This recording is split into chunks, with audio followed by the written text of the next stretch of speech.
Oke, bismillahirrahmanirrahim. Assalamualaikum warahmatullahi wabarakatuh. Teman-teman sekalian, saya di sini ingin membagikan pengalaman saya terkait dengan bagaimana cara kita menjawab soal-soal CPNS yang kita tahu bersama bahwa soal itu terdiri dari 3 unsur. Yang pertama itu tes wawasan kebangsaan, yang kedua tes intelijensi umum, yang ketiga adalah TKP. Berbagai soal tersebut memiliki passing grade masing-masing dengan jumlah soal yang berbeda-beda. Contohnya, kalau tahun lalu passing grade dari TWK adalah 45, maka pagi ini kita akan mencoba bersama-sama membahas tentang bagaimana cara kita menjawab soal TWK dengan mengedepankan logika dari setiap pertanyaan. Karena untuk menjawab soal TWK ini perlu kita seringnya membaca dan memahami kira-kira bentuk soalnya ini dia mengarah ke bagian apa.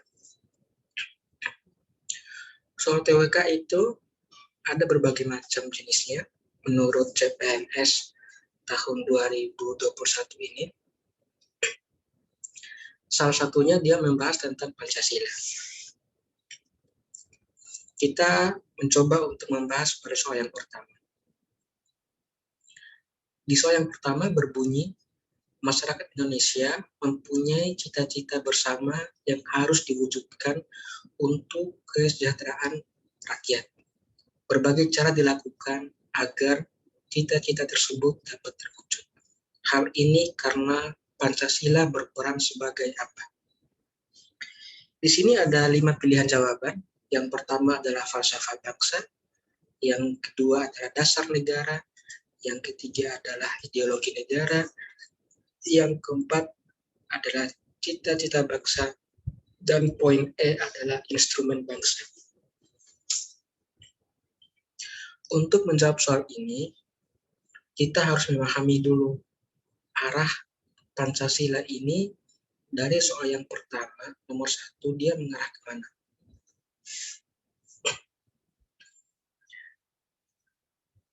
Di sini ada kata cita-cita bersama yang harus diwujudkan oleh seluruh rakyat Indonesia.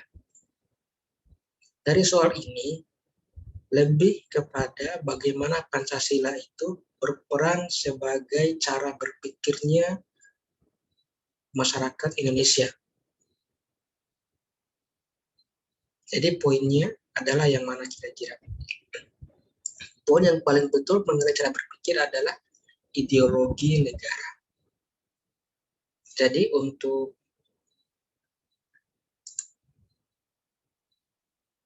jawaban nomor 1 adalah C, ideologi negara. Kemudian kita lanjut pada jawaban nomor 2. Soal nomor 2.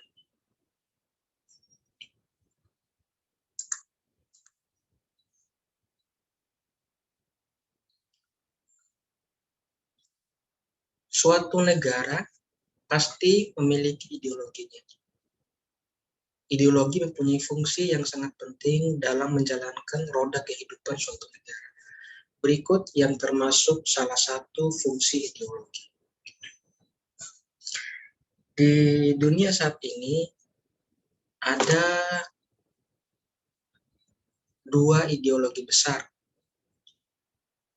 yakni ideologi kapitalisme dan ideologi komunisme. Ideologi kapitalisme seperti yang berlaku di negara-negara Barat dan Amerika. Kemudian ideologi komunisme misalnya yang berlaku di negara Cina, Korea Utara, maupun beberapa negara di Amerika Selatan seperti Kuba. Indonesia itu sendiri dia memiliki ideologi, yakni Pancasila, yang memiliki fungsi sebagai cara berpikir bangsa untuk mencapai kesejahteraan masyarakatnya. Di sini ada 5 pilihan jawaban. Yang pertama itu adalah menghargai sejarah yang telah terlewati. Yang kedua, menyatukan perbedaan yang ada di dalamnya. Yang ketiga, menjadi alat untuk menjalankan pemerintahan.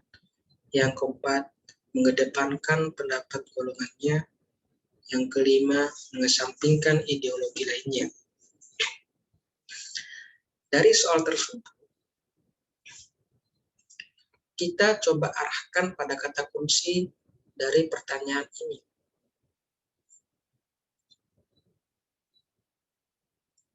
Kata kuncinya adalah fungsi dari ideologi dan bagaimana salah satu fungsi dari ideologi tersebut. Coba kita bahas poin A. Yang A ini menghargai sejarah yang telah terlewati. Yang poin A ini lebih kepada upaya kita untuk menghormati semua sejarah yang telah terlewati pada bangsa-bangsa tertentu. Misalnya kalau bangsa Indonesia, dia sejarahnya apa. Kemudian poin B, menyatukan perbedaan yang ada di dalamnya. Yang poin C itu menjadi alat untuk menjalankan pemerintahan. Yang poin D mengedepankan pendapat golongan. Yang poin E mengesampingkan ideologi lainnya. Kita tahu bersama bahwa ideologi itu merupakan cara berpikir yang merupakan satu kesatuan yang menjadi tujuan bersama pada suatu bangsa. Jadi kalau dari kelima pilihan jawaban ini, yang paling benar adalah yang poin B. Karena setiap orang, setiap suku bangsa, setiap daerah itu memiliki perbedaan cara berpikir, memiliki adat istiadat yang berbeda, maka diperlukan ideologi yang menyatukan cara berpikir tersebut. Jadi, jawaban yang paling tepat adalah poin B. Kenapa poin C itu salah? Karena akan dimungkinkan ideologi-ideologi tadi akan menjadi alat pukul pemerintah untuk menjalankan pemerintahan yang sesuai dengan keinginannya, dengan tidak menerima semua pendapat atau kritik dari rakyatnya misalnya. Kemudian kalau yang poin D kenapa salah, ini lebih kepada egoisme masing-masing golongan. Kalau yang keempat, ini mengesampingkan ideologi lainnya. Ini berarti kita menganggap bahwa ideologi kita adalah ideologi yang paling benar. Padahal itu Pancasila merupakan ideologi yang bisa merangkum semua ideologi yang ada di dunia.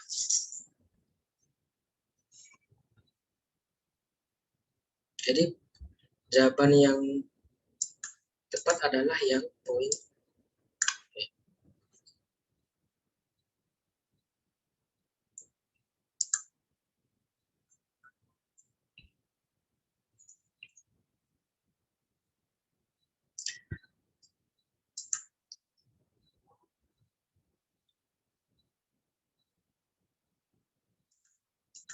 Kemudian kita lanjut pada nomor 3.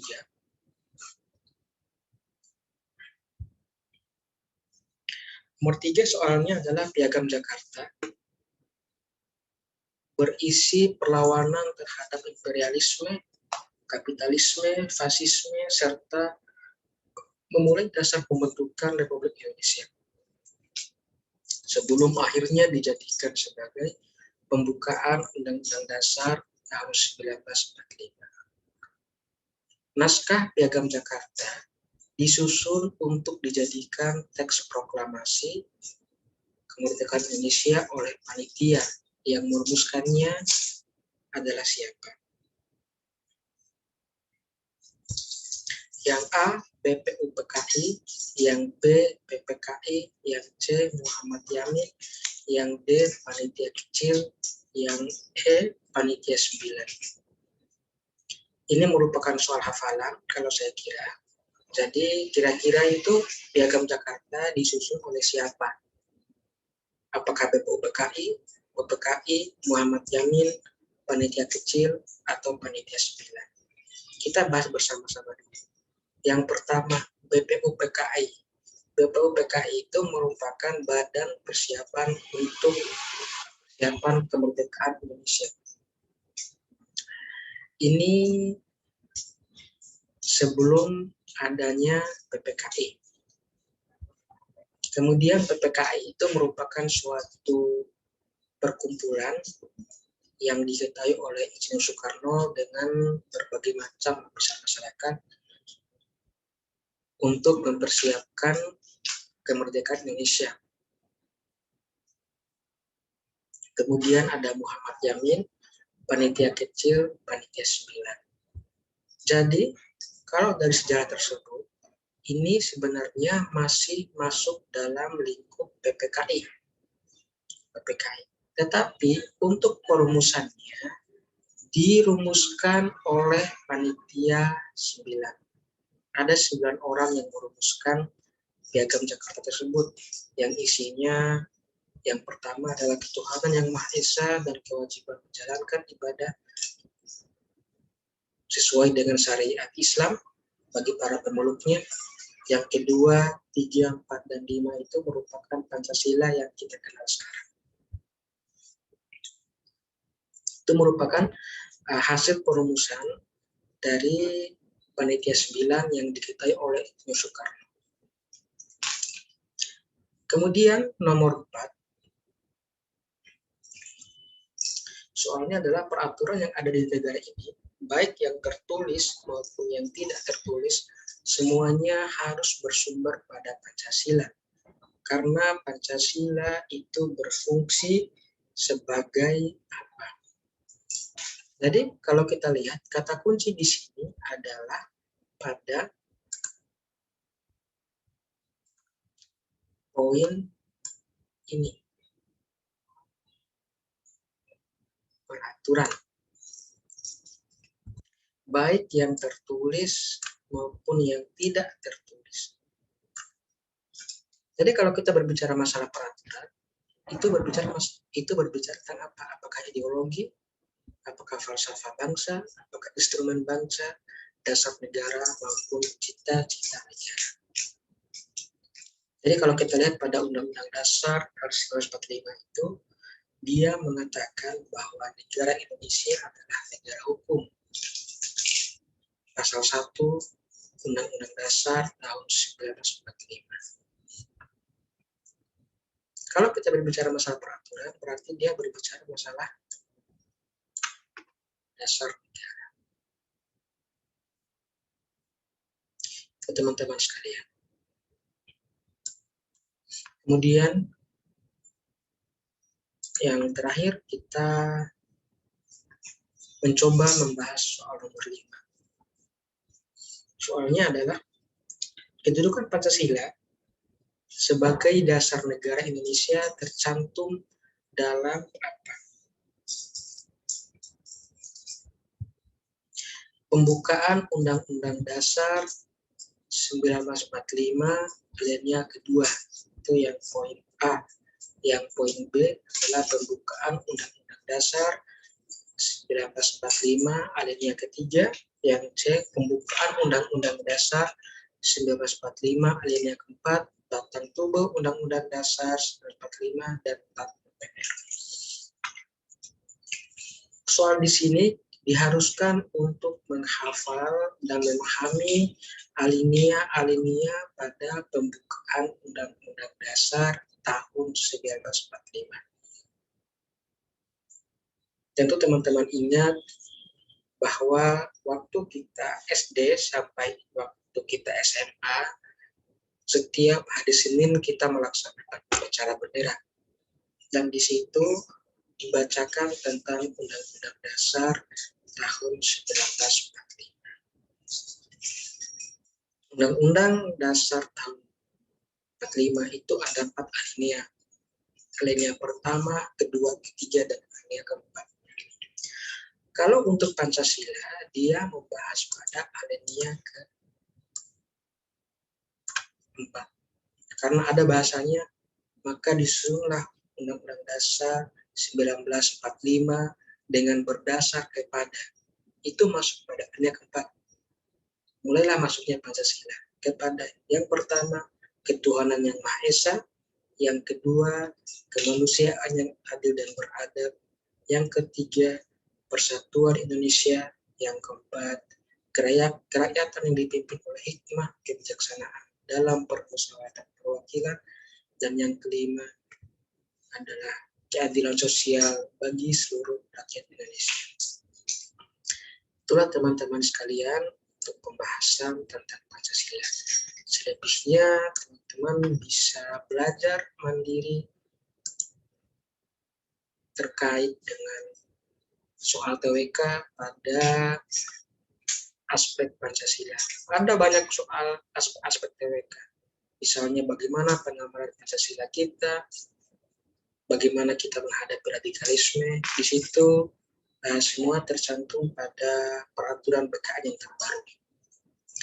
Terima kasih teman-teman sekalian, kita bertemu kembali pada pembahasan soal-soal berikutnya. Assalamualaikum warahmatullahi wabarakatuh.